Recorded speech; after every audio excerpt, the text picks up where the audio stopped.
kami dari kelompok 8 akan menjelaskan tentang kondisi lingkungan Indonesia saat ini. Tapi sebelum itu, perkenalkan saya Muhammad Abdul Fahsajat, absen 21. Saya Syakira Sedat Alkaf, absen 34. Saya Jessica Zain, absen 15. Dan saya Sultani Habibur Rahman, maka absen 33. Indonesia sebagai negara yang maritim memiliki banyak sekali sumber daya alam yang sangat melimpah dan juga wilayahnya yang unik, menarik dan juga indah dan asri. Namun semakin berkembangnya zaman, banyak sekali wilayah dan sumber daya alam yang semakin rusak karena tergerus oleh banyak hal.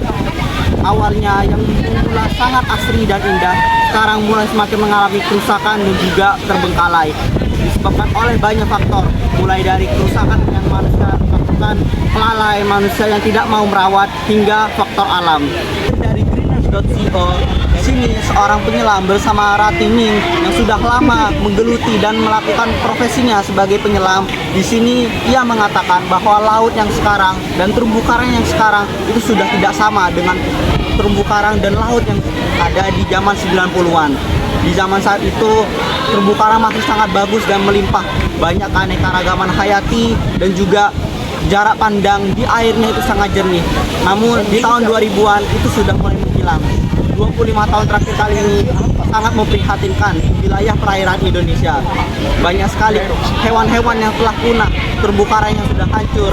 Itu dikarenakan kelalaian manusia yang tidak mau merawat dan juga banyaknya faktor lain seperti banyaknya limbah yang dibuang ke dalam laut dan lain-lain. Inilah sebagai contoh bahwa perairan laut Indonesia saat ini sudah semakin hancur dan juga terbengkalai. Kasus yang kedua yaitu pencemaran sampah. Dilansir dari Mongabai Indonesia tahun 2025, lahan pertanian di Kota Serang, Banten, tepatnya di Kelurahan Cilowong, Banten, tercemar akibat buruknya pengelolaan sampah dari TPSA Cilowong. Kemasan susu, diapers, botol plastik minuman sekali pakai berserakan di area irigasi sawah. Air irigasi sawah pun berwarna hitam, serta bau busuk yang menyengat dari sampah organik yang bercampur aduk. Sawah yang dulunya produktif, kini berubah menjadi tumpukan sampah plastik dan organik yang setiap hari dibawa dari truk-truk di kota. Para petani yang sudah melepas tanah pun mengaku tidak punya pilihan lain selain bekerja serabutan atau pindah ke tempat lain. Sebenarnya, Undang-Undang Nomor 18 Tahun 2008 sudah menegaskan tentang pengelolaan sampah, yaitu harus menyuruh, berkelanjutan dan berbasis pada prinsip 3R. Namun, nyatanya implementasi tidak sesuai dari regulasi tersebut. Pada kasus tersebut, alih-alih mendorong sistem pemilihan dari rumah tangga, pemerintah daerah justru memilih membeli lahan warga untuk menjadi area pembuangan baru. Selanjutnya, sekitar 160.000 jiwa masih mengungsi di tempat pengungsian sementara yang tersebar di Sumatera Barat, Sumatera Utara, dan Aceh. Hal ini disebabkan oleh banjir yang terjadi pada tanggal 16 Januari 2026. Banjir ini sendiri diakibatkan oleh curah hujan yang tinggi dan air laut yang meluap. Dan yang terakhir, Gunung Ibu yang terletak di Halmahera Barat, Maluku Utara, kembali mengalami erupsi pada malam hari Jumat 6 Februari 2026. Aktivitas vulkanik ini menambah rangkaian erupsi yang terjadi sejak beberapa hari sebelumnya.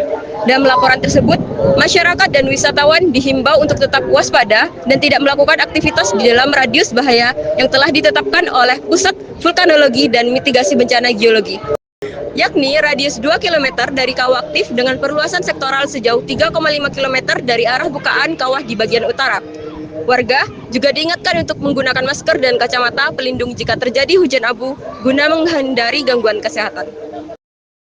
Lalu untuk solusinya, pemerintah harus membuat program aksi untuk memelihara wilayah yang berpotensi memiliki manfaat baik secara sumber daya alam ataupun karena keindahan alamnya. Perlu juga ditegaskan untuk pemberian sanksi berat untuk siapapun yang berusaha merusak atau tidak memenuhi peraturan. Selain itu, pemerintah juga perlu membuat inovasi dan program untuk edukasi apabila terdapat bencana alam serta antisipasi sebelum bencana alam datang. Terutama di bidang teknologi seperti notifikasi atau peringatan kepada warga sekitar sebelum bencana alam datang dan seterusnya. Lalu yang terakhir, ada masyarakat harus memiliki kesadaran diri sendiri agar tidak mencemari lingkungan dan mengakibatkan musibah yang pada akhirnya merugikan diri mereka sendiri. Sekian yang dapat kami sampaikan, kurang lebihnya kami mohon maaf. Semoga kita menjadi pribadi yang lebih baik. Assalamualaikum warahmatullahi wabarakatuh.